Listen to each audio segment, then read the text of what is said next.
Bir sekund aus.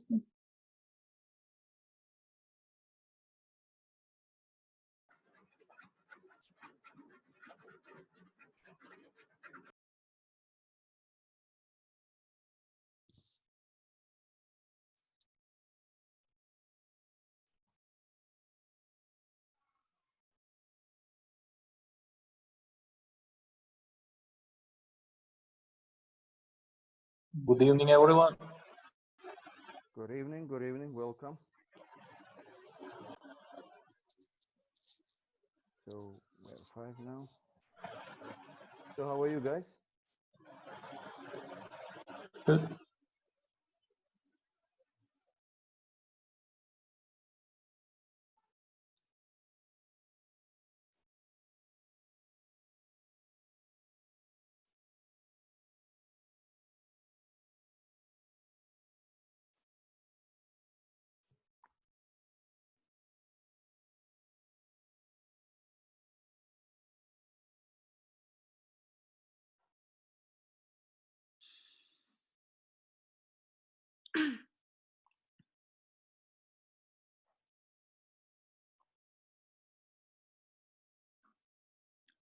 Professor? Yes, hello. One. I'll add the homeworks now. You have not added yet. Please add it because Yeah, I'm going to. We click still over have it. some time.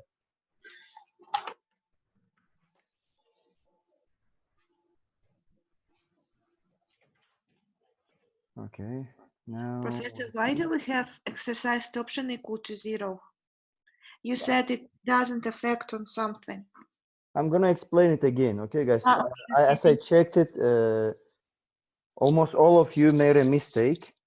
Okay. In calculation, but it's a small mistake, but still is considered to be a mistake. Just let everyone to be connected.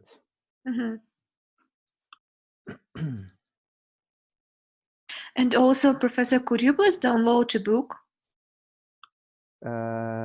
Book. Actually, everything is in the lecture notes, but I'll put it at the end, okay? Okay.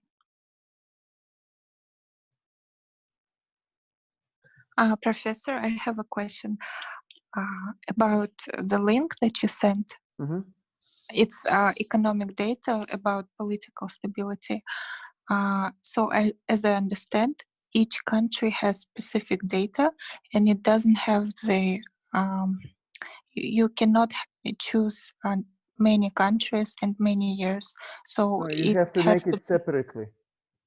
For every country? Yes.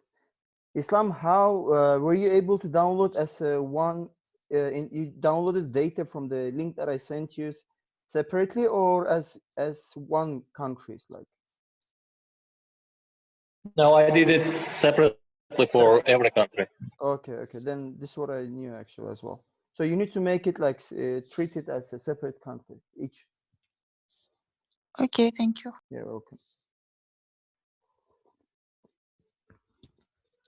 Okay, I think everybody's here. Let me just continue. Now, coming to assignment now.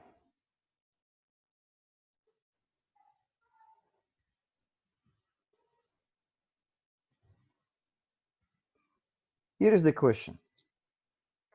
First of all, what you need to do, you need to calculate EPS. The basic EPS, it's what you did it actually, it's without any problem. So basic EPS is equal to what? It's 0.66. 0.6666. Okay, Yeah. everybody got this one. There's no problem. Yes. Now, second step, we need to calculate diluted EPS. In order to that, we need to proceed with the several steps, with the 2 steps. Like we need to find out how many shares we have when it's converted, like preferred stock and the bond converted, and the options when they're converted. Headphone. Oops, I'll mute it, don't worry.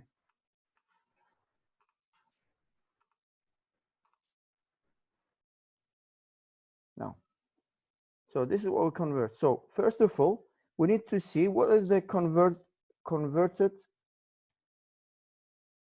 preferred shares. If you calculate, it should be equal to 80,000 shares. So they're converting.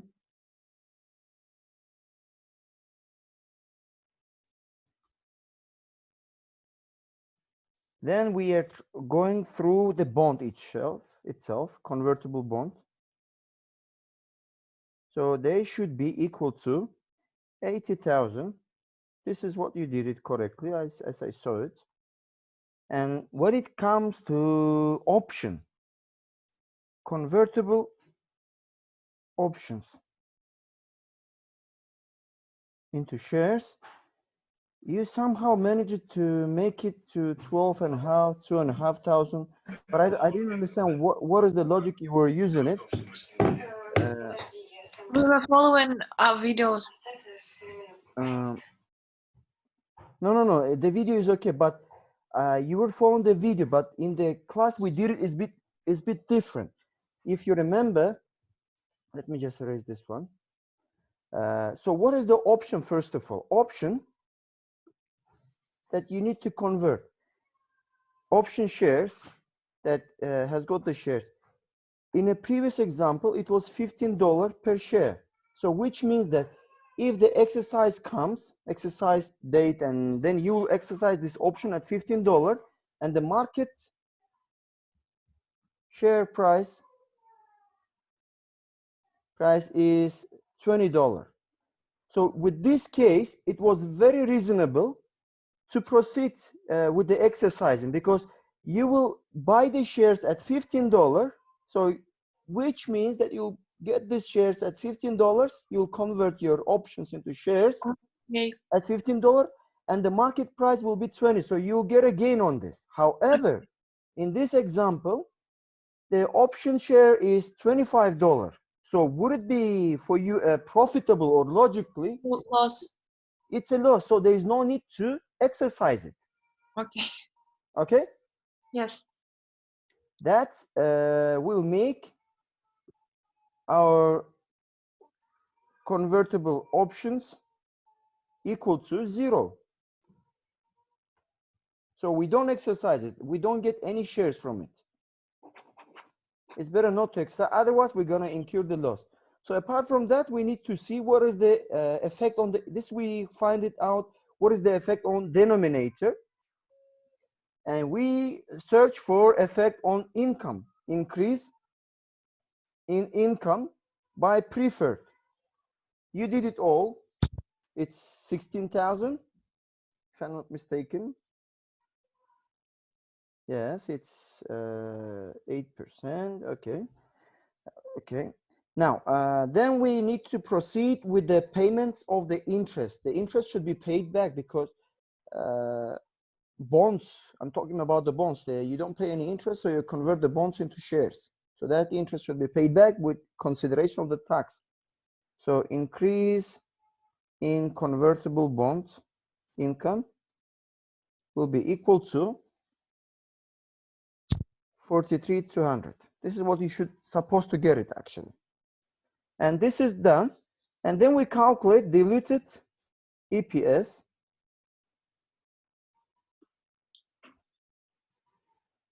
Is 215,600 minus 16,000 plus 16,000 and plus 43,200. And this all should be divided by 460,000. When we divide this all,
I'm sorry, guys.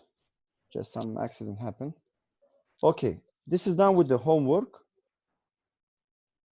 Now, okay, that's fine totally.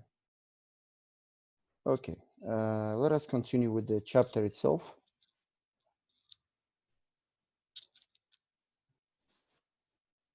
So I guess you don't have any questions. It was everything was clear. So the assignment that you have submitted, I'm not gonna cut any points because it was not that important mistake that you made it, but still, for your future consideration when you're gonna write the exam itself, if you're asked this type of question, you have to be able to answer properly. So you have to take. So as long as we arrived at the right answer, more or less, it's fine.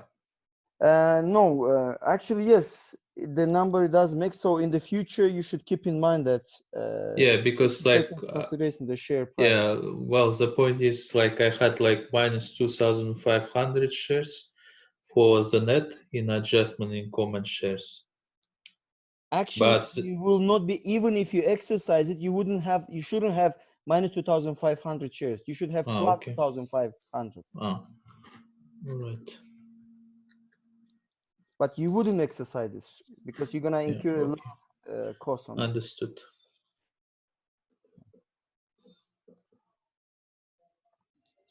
Okay, coming to income statement still again, there is a way to evaluate to make the common size. Common size, there is the expression of each category of the income statement as a percentage of revenue. So in the common size format, it is the way to standardize the income statements, which will eliminate the effect of the size and effect of the different currencies. So if you compare two different companies with the different currencies and with a different size, it is easy to understand whether the company is profitable or not. But the size will not tell you, because there you may have a large company has got a very huge profit. However, in contrast, its revenue, in contrast to expenses as well. So it doesn't necessarily mean that the company is getting a really huge profit. So making the common size income statement, it makes your job easier. It puts everything into a standardized format. So basically, it allows you to compare the income statements over the time series analysis, like over the years, as we know, and over the cross-sectional analysis, like across the firms, like comparing the competitors part. So here in an example, we are given North Corporation, the South Corporation. So as you can see, it's in absolute terms, you may have end up that saying that North Company has got a huge profit, higher profit, which means numerically by number, it has got higher number. However, it's not correct way to come up with this type of decision, because you don't know how much percentage it makes a real profit out of cost, like excluding cost and everything. So operating profit, it makes higher because the volume it involves is higher even. So if you convert into percentages, it will give you a more sound picture about it, about which company has got more profitability. So how to do it? For example, here we're taking the revenue as 100% and getting the cost and the profit and downward the percentage out of the 100. So what you can see that now you can really understand what's going on in here. Look at the operating profit. The operating profit is just 10% after the subtraction all the expenses. But operating profit in South Company is 45%, which means South Company is much higher than North Company. If you just go back, look at here. By number, in absolute terms, the North is having bigger profit in terms of absolute, like 7.5 million. In here, 1.5 million. But in terms of percentages, proportional percentages, you can see that the South is really over helming or like beating up the North part. Is much better in terms of percentages. So this is we call a cross-section analysis. So we can make a time series analysis. Time series analysis is about the timing. If you remember the previous I was talking, there are three types of data sets. One is time series, there are cross-section, and the third one is the panel data. Time series is all about the number of the years. There's only one firm, and we are dealing with the numbers of the years. But cross-section, there are many firms and only 1 year. So in here, we are considering only 1 year of each company, and we're comparing. And panel data is just mixture of time series and the cross-section.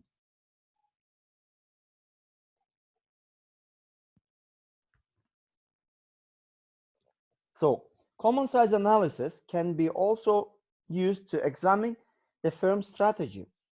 The South highest gross profit margin can be the result of technologically superior products. So we can see that the South, the gross profit margin that we got it is higher, and because of the technological superior product they produce it.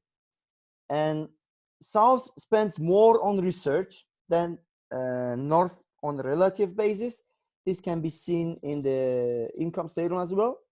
And this will let you know that South is charging higher price for its product. In most cases, expressing expenses as percentage of revenue as appropriate. So tax expense is more meaningful when it's expressed as a percentage, like pre-tax income. And this, we call it as effective tax rate.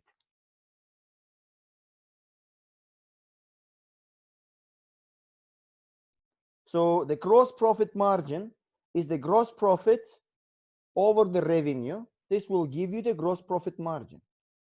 So gross profit, like revenue minus cost of goods sold, it gives you the gross profit. So gross profit divided by revenue, it gives you gross profit margin. So this margin ratio can be used to measure the firm's profitability in a quickest way. And the profit margin is the ratio is can be increased by increasing the price or reducing the production cost. So this is way how to manipulate the gross profit margin, like giving you some hints how you can increase the gross profit margin to, it's kind of indicator that takes about the profitability. It's like proxy as a profitability. If as a company as it puts the strategy to increase the gross profit margin, then you should keep in mind that you should increase the price for that product that you're selling, or reduce the cost of goods sold that has been paid to produce something. And net profit margin is all about net income over the revenue, is measuring the profit generated after considering all expenses that has been deducted. And like a gross profit margin, net profit margin should be compared over the time with the firm's industry peers. However, you should keep in mind, guys, that sometimes you may have negative net income, and the net profit margin sometimes is not used to give a sound picture of the profitability. Then we should follow the cash flow statement itself. So at the end of each accounting period, the net income of the firms is added to the shareholders' equity through its account that is called, a very familiar one, it's retained earning, like additional to retained earning. And therefore, any transaction that has got an effect on income statement will also have the effect on the stockholders' equity side. So coming back, the net income is equal like all revenues minus all expenses, whereas the comprehensive income is more inclusive measure that includes that all changes in equity except for owner contribution and distributions. So owner contribution, we call it a retained earnings, and distribution we call dividends. So in comprehensive income is just summation of net income and other comprehensive income. The example I will give you now to understand better. So these items that should be included in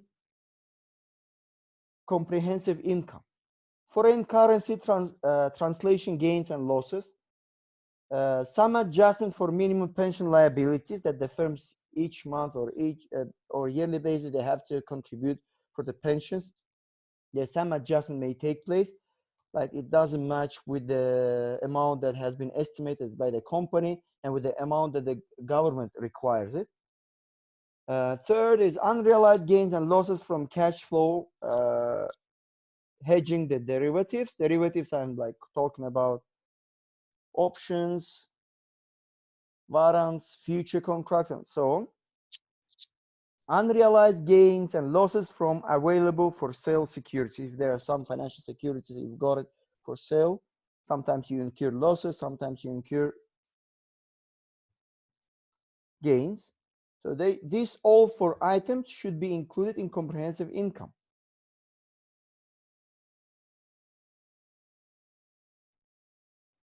So here's an example.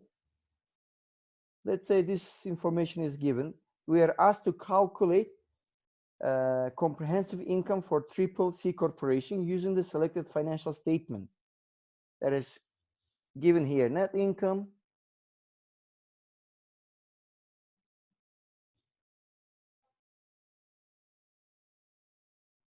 dividends, unrealized loss from the currency translation, dividends paid, dividends received for available sales and securities, require the common stock, unrealized gain from cash flow hedge, unrealized loss from the available for sale securities, realized gain on sale of land. So there should be four, if you remember. We said those distribution and additional to owner's equity should not be included in comprehensive income. So we exclude this. This, we're gonna use it. Dividends paid, we're excluding. Reacquire the common stock, we're excluding, we don't need it. Unrealized gain, we're using it from the hedge. Unrealized loss from available sales security, we're using it. And realized gain on sale of the land, nothing to do with the land, we don't use it. So there are four items we going to apply. And of course, the net income itself.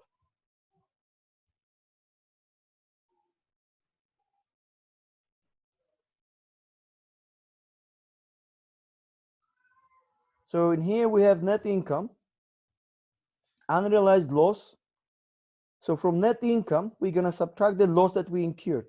From unrealized gain, we're gonna add as a gain, it's not a loss.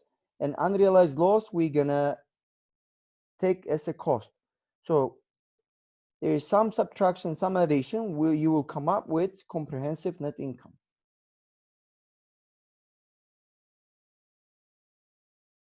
This is all about the understanding the income statement. How to analyze it according to IFRS and the GAAP we have already covered. So we are moving to understanding the balance sheet.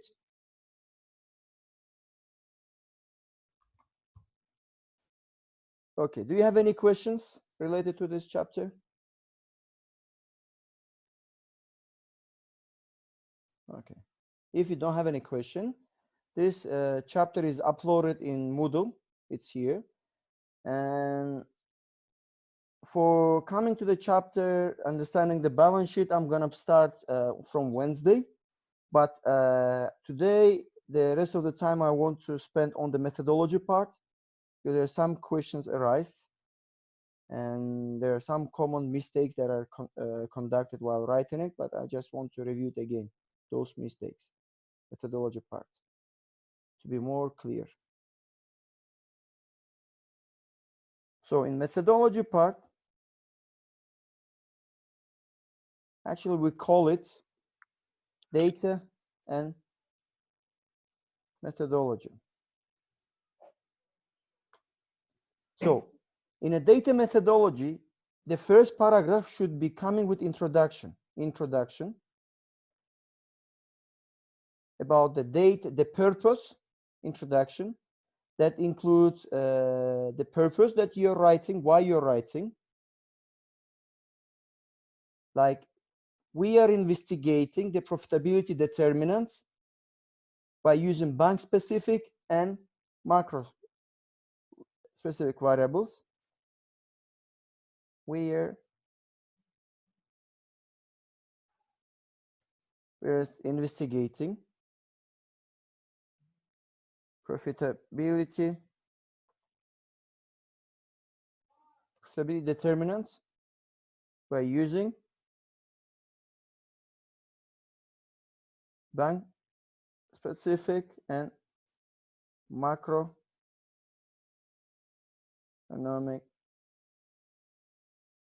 variables by employing random or fixed effect models. This is what your purpose. Then you talk about the data. Where did you collect the data? Data is collected from World Bank database for the period for the following countries. For example, Islam has selected EBRD investment. Islam with Janai selected EBRD investment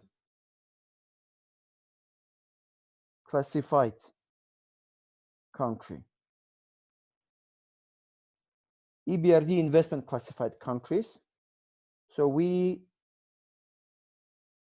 our sample is based on EBRD investment classified countries. And just list them. Or for example, Akjan and other, for the Akjan's group, they have selected those countries that has got negative interest countries. So there's another classification. So Islam, this is for you a kind of hint that this is a new classification of countries. And there is no study who has classified their work by EBRD investment. So it is the first time. This is the first thing.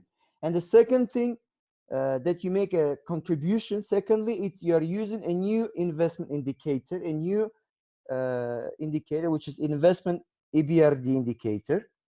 It has not been conducted before as well in any studies in a previous one. So this is another contribution. It's a good one. So you list them, and for which period you show them as for the period of 1991 to 2017, for example. So this is, you talk about the data sample and everything. The second thing, you should talk about the once you are done with it, you have to proceed with the methodology. Once you talk about the data, where you collected, the period of the data, the country that you use it, and why you use it, and why you think it's very important, then you have to move to the methodology. Which methodology you are using? You are using random and fixed models. For example, you are using OLS, random and fixed models. They are OLS, ordinary least square, or GLS more specifically, because if you use random and fixed, they know more OLS, they are more GLS, generalized least square. But anyway, we call them sometimes OLS, GLS, OLS. So you use the methodology part, you explain everything, you put in your equation. And your equation was investment EBRD is equal to management risk. We agreed with you, we're not gonna categorize the ratio that you use it as a bank specific. We will categorize them as risk management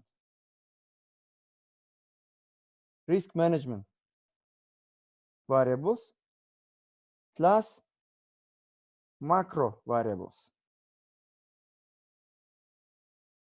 plus error. So this is your model. Once you explain the methodology, what did you use?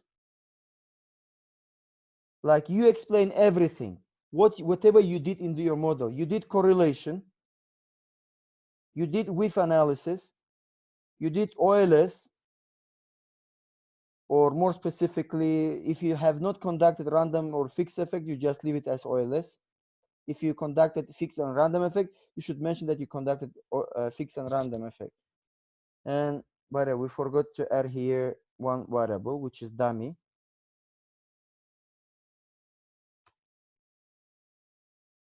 So methodology part, correlation, etc. You explain everything. And of course, this should be connected to previous study, the methodology. So who has used it? And when you talk about the width, we said the width is measuring and taking into consideration the multicollinearity. And the results you should get, it should be less than 5. Who said this? You should mention that author. If I'm not mistaken, last time we checked, it was Montenegro et al. So Montgomery or something, I forgot the author's name. So it's available. We can find it easily. And for example, OLS, who has used it? You can refer to my article, or it's better to refer to other articles, because don't mention my article too many times in your article. Mention other article who used OLS. There are many articles who used OLS in profitability and non-performing loans.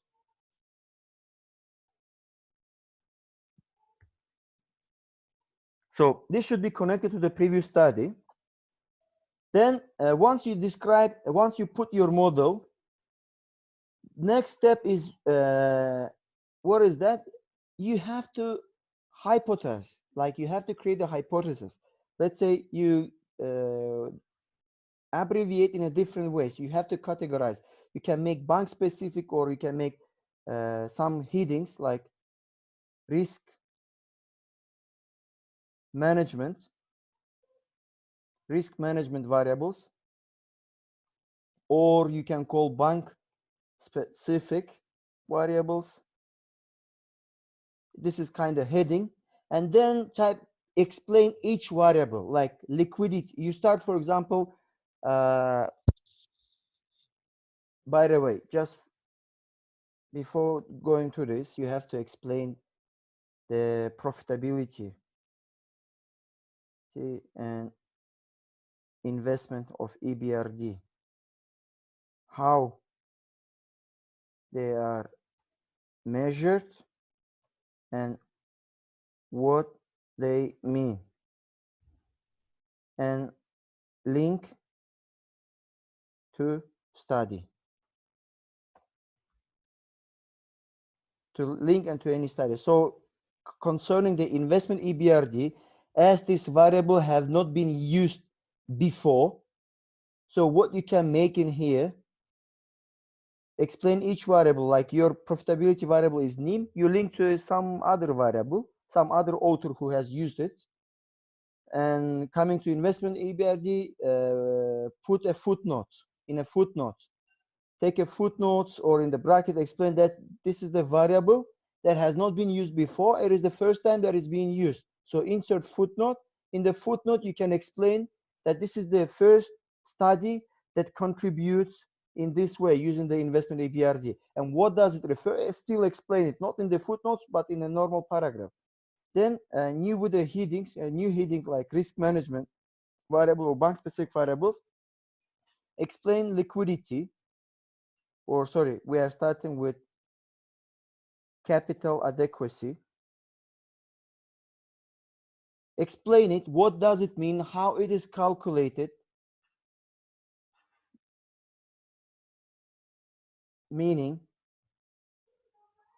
measurement, and reason by linking, no reason, but it's more effect on dependent variables. Effect on dependent variable, expected effect more clearly. And of course, you have to link to previous studies, to author. So one article, I can give you the example here, guys. Look at here, what these guys did. Can everyone see it? Yes. Okay. Now, for example, profitability margin, they use this name and they refer to Garcia Guerrero, 2016. This guy has used it. So what does it mean? How it is measured is net interest income over the total asset. So it measures the profitability. And coming to the bank specific or independent variables are here, or risk management variables, like capital adequacy.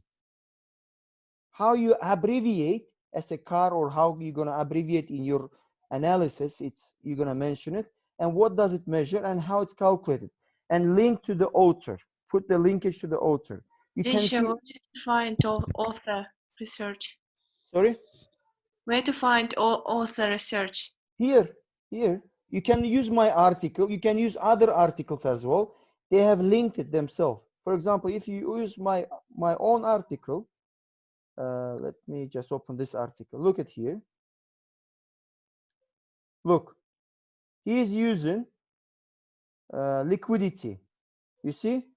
And here's the linkage he is connecting with previous authors. Here, you can use these authors. Okay. But one more time, when you put these authors, please use the Mendeley itself. First of all, add these authors to the Mendeley, and then apply it through the Mendeley using the, look, capital adequacy, Keaton and Morris. Open my article, you look how many authors they have it here. With one capital. Professor? Yes. Can you explain how to use that Mendeley? Because I didn't understand. I'm going to give you the example now. Capital adequacy, cap has got positive effect on NIM.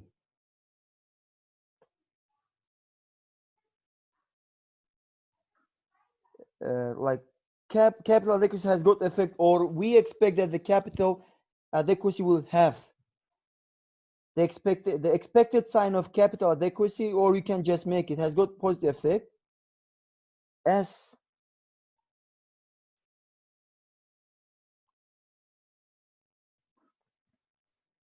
cap as banks grow, as or banks improve capital tire, that brings more profits. So this is not my explanation.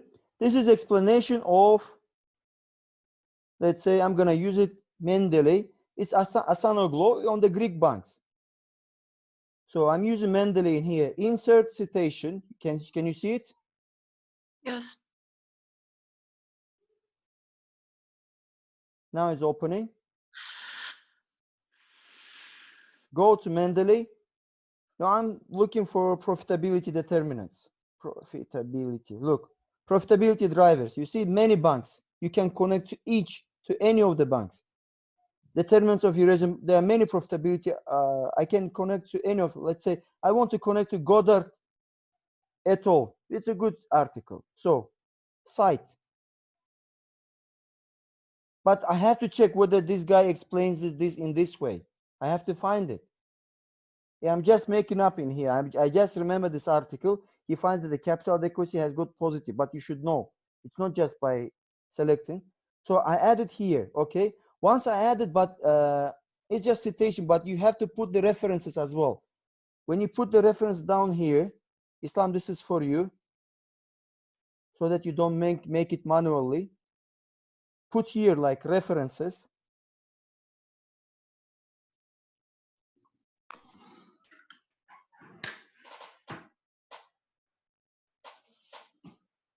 References. And once you put the line in here, that at top there's an insert bibliography. You just press on it. That's it. And after, once you press it, anything you put it down, it will automatically put the authors in here. So now we're moving to liquidity. Professor. Yes. Could you please teach us how to make like so that when you click it, it moves you to straight to bibliography, Now, the reference? now, for example, I'm using liquidity. Let's say I explain meaning, calculation,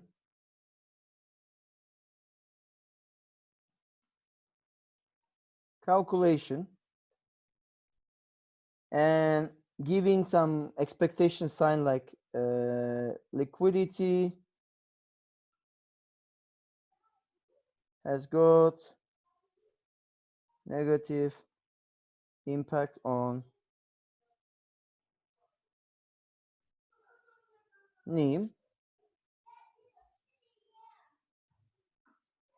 has got negative impact NIM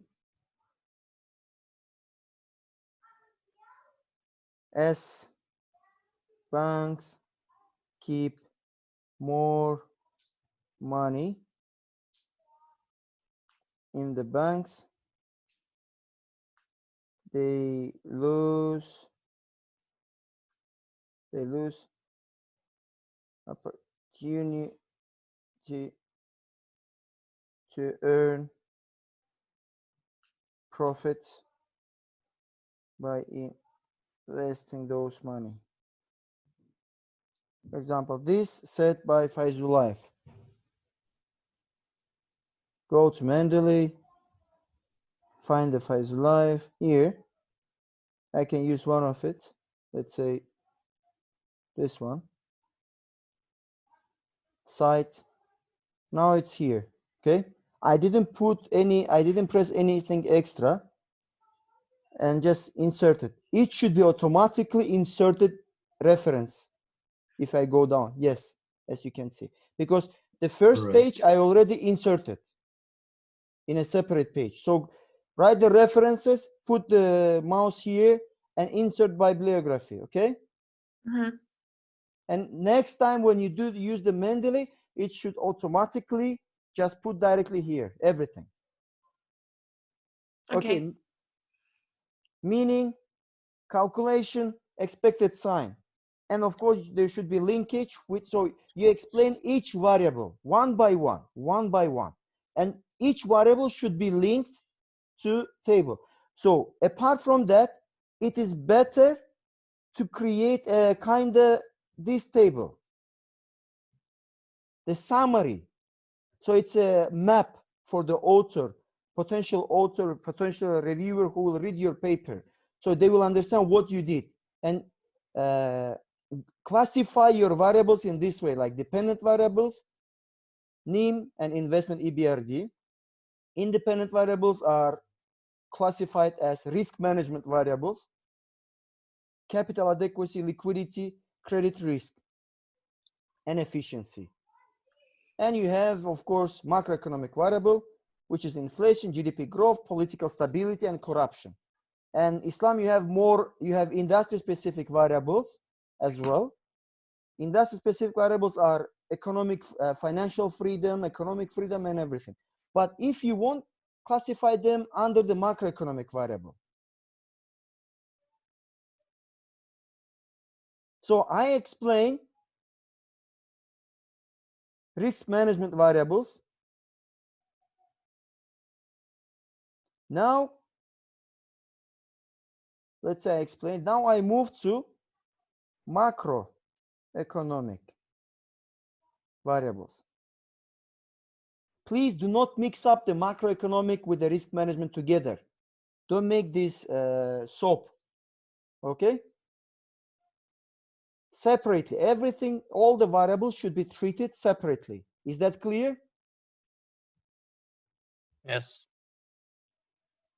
Because that will underline the quality of the methodology, how accurately you're doing your job. Like everything is classified, everything is grouped in a proper manner, not a mixture.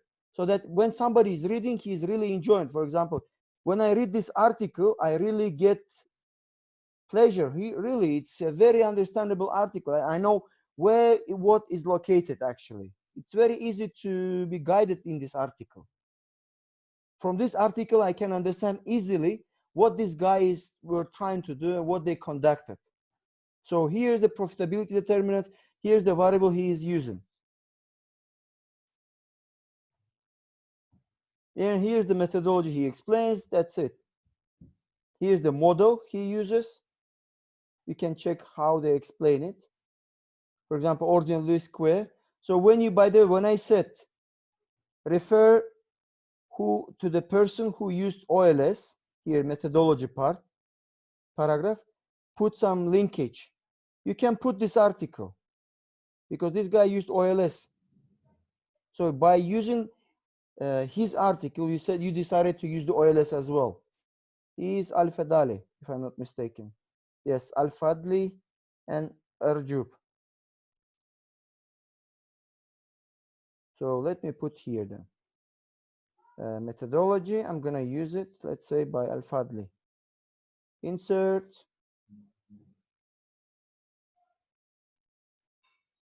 I have it. No, I don't have this guy.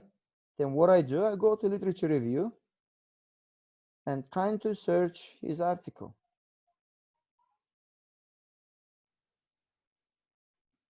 Let me go by, maybe I find it. Yes, here you go. I save these references. Now I can insert my citation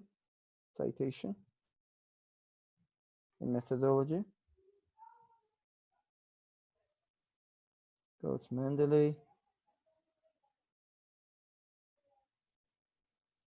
Cite. Yes. Now Al-Fadli and Rajub is 2019. And it should be directly appeared in my references as well. If I go down, yes, here you go. Directly. So my methodology is in our case, it was also showing up at the end, but when you clicked on the author, it didn't bring you to the end, you know.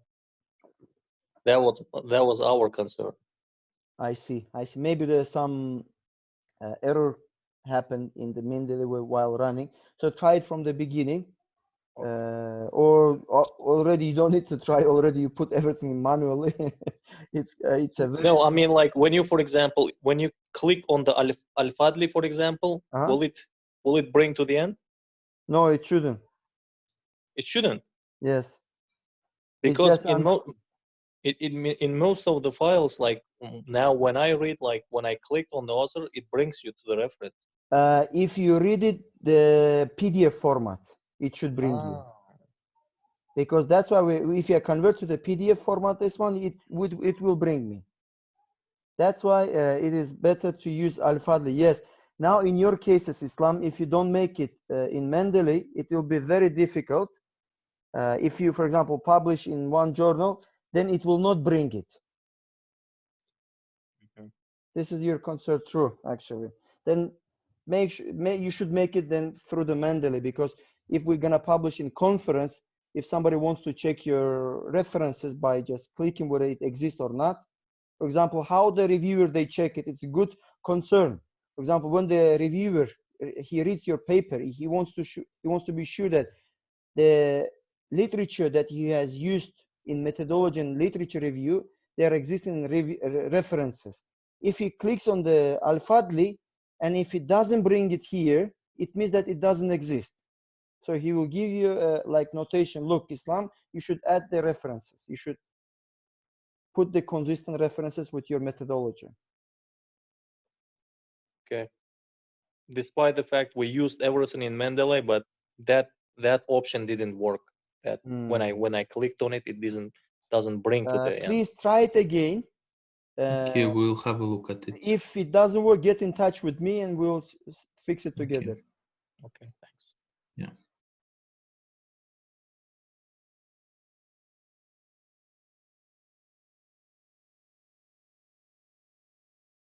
Okay. Do you have any questions? Yes. No. Yes, please. Professor, when I was running the starter, I couldn't adjust this fixed and random effect for, I forgot. Okay, you forgot how to do it. No, I did it, but it gave me a mistake. Then once you're trying to do it again, write to me, get a meeting with me, then we're gonna do it together. We'll see together. Okay, thank you. We'll adjust together these variables. Okay. Okay, what else left? Then macroeconomic variables, we explained the GDP. And by the way, basically, it depends if you're writing the master thesis, they may ask you, put hypothesis issue. Like in articles, they don't put the hypothesis, but for the master levels, they may ask you, please put the hypothesis. Like for capital adequacy, like hypothesis 1. So what is the hypothesis here? CAP has got positive impact on profitability. This is first hypothesis. And then you move to the liquidity, you create a second hypothesis, like hypothesis 2. Liquidity inversely, oops. Why it's doing this?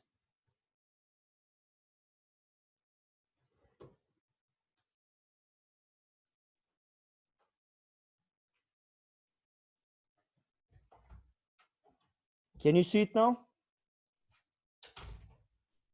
Yes. Okay. Yes. Now liquidity inversely affecting profitability. This is second hypothesis. And it follows like this. For each variable, one hypothesis. For each variable, one hypothesis. GDP, when it comes to the GDP, let's say it is hypothesis 8. I'm just making up the number. GDP growth positively affects profitability. So this is your hypothesis. In this way, you should create a hypothesis. Under each hypothesis, you give the explanation of the variable that you used it, give the definition, give the calculation, and expected sign on this. And what is the, if it has a positive effect, and what does it mean, the reason of it. So when the GDP growth has got the positive effect on profitability, what does it mean? Like, means that in these countries, the boom is positively affecting. So in growing economy is positively affecting the profitability of the banks. The banks has got a good atmosphere, a good opportunities to earn money.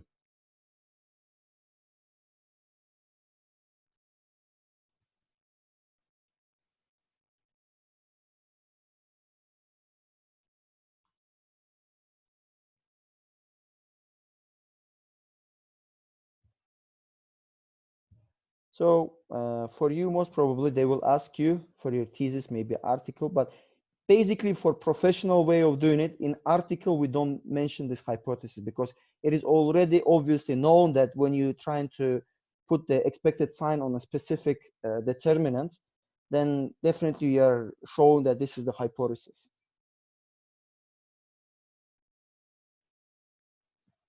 So in this way, you will be able to finish your data and methodology part.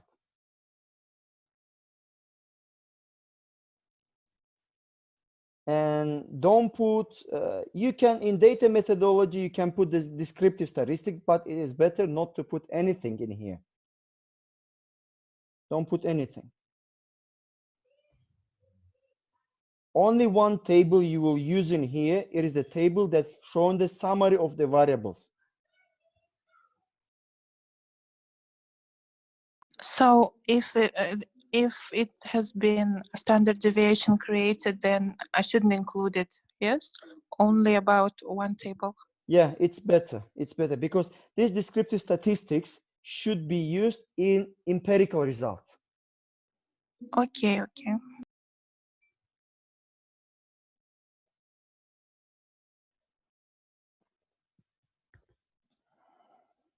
Okay. GDP, then inflation. Professor, you mean empirical results as it was like primary data, like in the first time? Then we should. Let me come to your article then to show you. Can I show your article? Sure, no problem.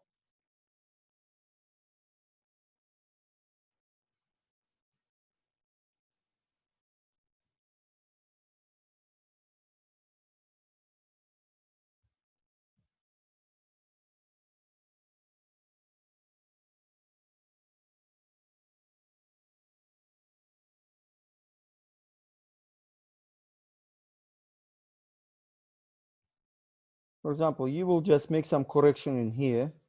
What is missing or is not, I'm not going to make any comments.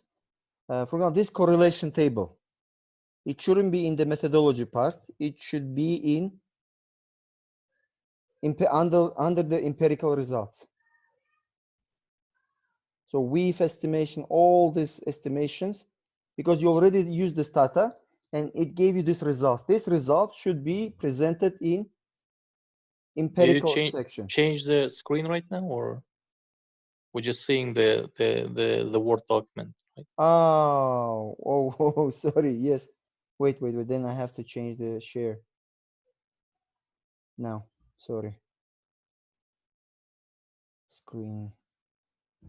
Now, can you see your article? Yes. Now, in the methodology part, I'm not going to make any comments in here. You know what to do, what to correct. We agreed. And in what manner. So this about the GMM, we're going to use it for sure, but later. These tables, correlation table, with estimation table, they shouldn't be presented in here, in this chapter. They should be going to the chapter 4, the empirical results. I see. All right. Probably I saw somewhere like the way. Yeah. They do it, but it is good to make it more clear. Okay. Like using all the results in the results section rather than in methodology part. But I'm not telling it's not correct. It's still correct, but it is better. It's more professional if you put it under the one category, under one section, like chapter 4. Okay.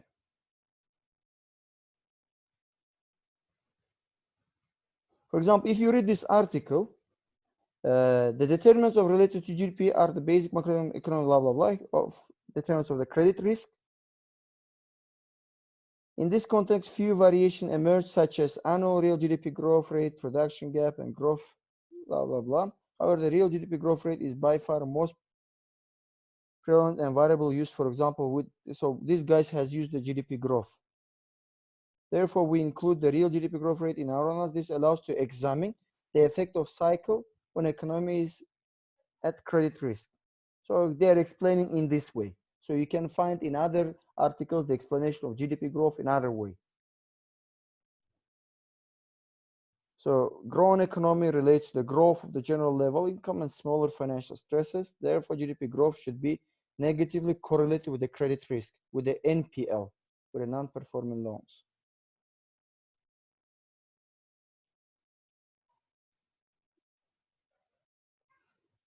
Professor, don't you think it's like kind of double work or something like that? We are mentioning what was mentioned in literature review, but in a brief case when we are describing the variables? It's not a double work. In a literature review, whatever you have described it was previous studies description. Now you are creating your own hypothesis. And when you create your own hypothesis, Islam, you have to give explanation of each effect. Why this effect happens? Because when your result comes, whether the expectation match with the reality of the result. If it match, then you said whatever I was expecting and whatever I was given that expectation result, this is the explanation. Okay. These things are belonging to you, not to the previous studies. For example, this explanation. He gives the explanation, for example, liquidity. In this paper, the loans deposit ratio will be used as a measure of the liquidity. Okay, he explains what is the liquidity. The index is an important tool which is used in the literature as a measure of liquidity of the banks, measuring the funds that the bank used to extend the loans from the following the papers. We expect the positive correlation with non-performing loans. So he explains everything and what expectation he is trying to get on liquidity on the NPL. However, if it's matched or not, I don't know. We have to check the results. He will refer to his hypothesis. For example, now, let's see what happened. This is descriptive statistics. This is unit root test. They think that we have not done it, but we will need to do it as well.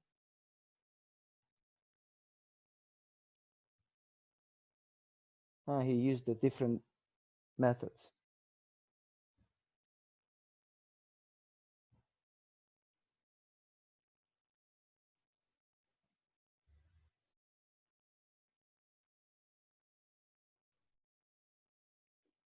I'm just trying to find the liquidity where he explained it. This RDO, he explains auto repression. Calculate rule, blah blah blah. Negative relation observed confirm the hypothesis. Look in here, in accordance with the empirical results, uses the negative relationship observed that confirms the hypothesis that less than profitable banks tend to undertake higher credit risk.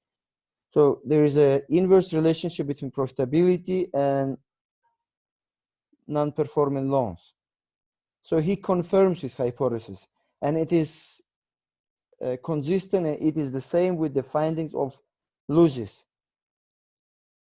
But if the person who reads this, the results, he may want to know what was his hypothesis then. He may refer to the methodology part. He may try to see what hypothesis he created and what he was trying to measure. And he is now comparing at the same time with this. Furthermore, the result potentially demonstrates the validity of the hypothesis and the poor performance resulting in reduced profitability, increased exposure of risk of non-performing loans. So he still explains it. Okay, he's coming with his ideas. So credit growth result indicate a significant negative sign non-performing loans. So the loan growth, it creates more non-performing loans. Based on the coefficient obtained. Now he explains the coefficients as well. I'm trying to find this liquidity issue because we were dealing with liquidity. And by the way, here's the cases that this guy or anything you explain, you have to explain only. That's why I couldn't find the liquidity. Okay, I couldn't find the liquidity in result explanation. Why? Because the liquidity is not significant. Look at the probability. Is 0.5, which is higher than all level of significance. So you don't have to mention the liquidity in the result, because if it's not significant, you don't have to mention the variables that are not significant. You only mention the variables that are statistically significant.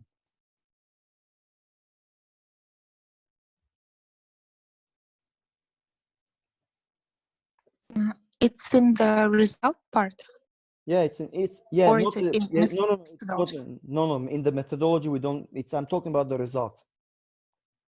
I wanted to connect the results with the methodology, but I couldn't find the explanation of the liquidity. But in here I was able to find the loan growth, that the growing the loans, it brings more non-NPL. But let's see what he mentioned in methodology part for the loan growth.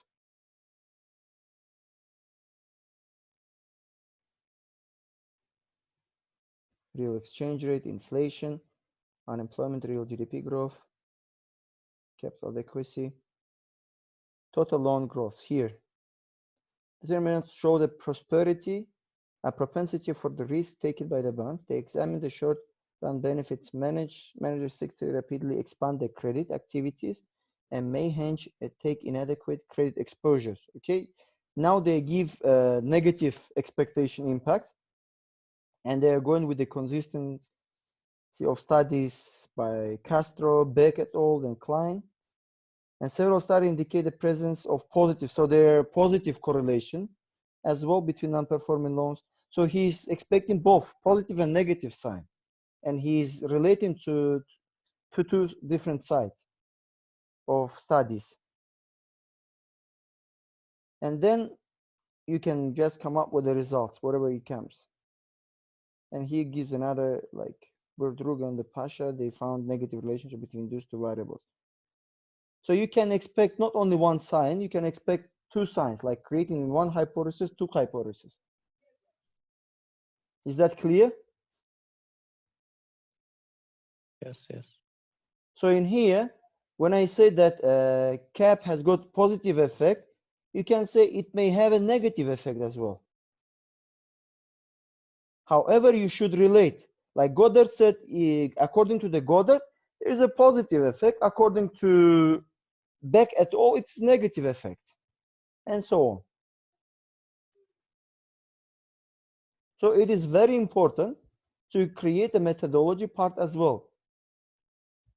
In literature review, whatever you were doing, you were just collecting the data, you were collecting the information, what was done before, so that you would be able to know to come up with your specific model, not to create a twice same story. For example, for the Islam and other guys who you have come up with your models and your data with the uniqueness of the data. Why? Because you know what has been done before now and what are you doing now. And you know that your job was not conducted before. And you are the first who is doing this. Because you already investigated at least 10 articles newly published, and you know that they have not done it. So up to your knowledge, you can be sure that you are the first who contributes in this manner to the literature review. Okay. Any questions you want to ask? If everything is clear, this is the data and methodology part. This, I'm going to upload it to Can you Moodle. send it to us, please? Yeah, I'm gonna put it into Moodle. I'm gonna put it into Moodle. You can download it from the Moodle. Okay. Yeah. Yeah. And when can Professor, we can you share like what do we expect like in future classes? And the final exam, when it's gonna be conducted and should be? In the future class, guys, let me open the syllabus. No. For the coming class, we have, let's say, 2 weeks we have from now. This week I'm not counting. I have 2 weeks more. So I'm planning with you to finish and to arrange the article in a proper manner first. Second, we'll make some class participation, some assignments and homework will be given to you. In total, you will have 30 points. That 30 points will be equal to exam 2 with the article and class participation. So by 30th of April, we have to finish the article itself fully and class participation. Coming to the final exam. Final exam will consist mainly, according to my expectation, we will be able to cover one more lecture, which is understanding the balance sheet. Is a bit longer. So we'll cover the balance sheet and you will be responsible for 2 chapters, like understanding the income statement and understanding the balance sheet.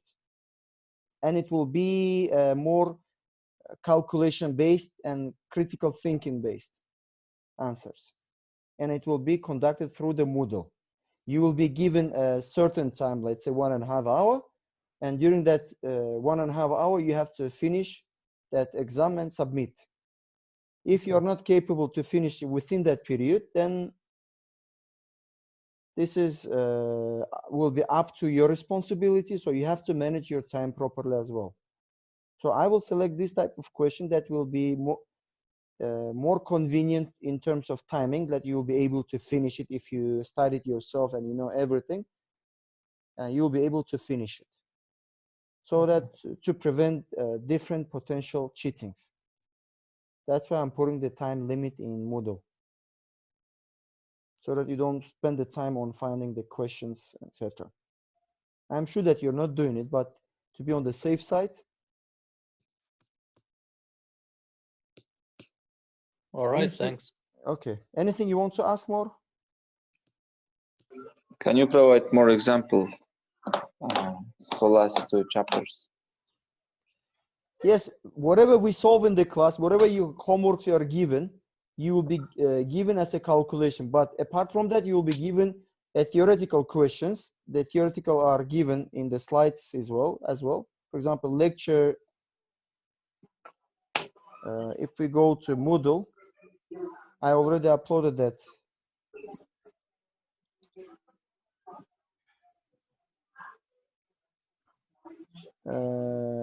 For example, we done lecture 5, which is financial reporting mechanics, is more theoretical one. You're responsible for this first. Then you will be responsible for understanding income statement. It is here, it's like 62 slides. There are theory and calculation based. And you will do the balance sheet, understanding the balance sheet. So you will have in total, not 2, sorry, 3 chapters. Was 3 chapters for final exam. Yeah. Okay. And the final exam will be based more on like what we learned. So Yes. Yes. Very okay. true. And when can we have a discussion with you, me and Islam, about the article? Tomorrow, will it be possible? Tomorrow. Can we make it on Wednesday? Okay, on Before Wednesday. or after class? Because tomorrow I'm fully busy, because tomorrow I'm gonna have the full day of classes. Okay. Yeah, and we can try to send you what we have before class, for Yes. example. Okay, we'll try to do so. Okay. Okay then. Thank you very much. You're welcome. Bye, teacher. Bye. See you later. Professor, Yes. Did you give us several minutes? Yes, we're gonna have the Goodbye, meeting. teacher. You just don't leave. You stay here. Mm-hmm. mhm.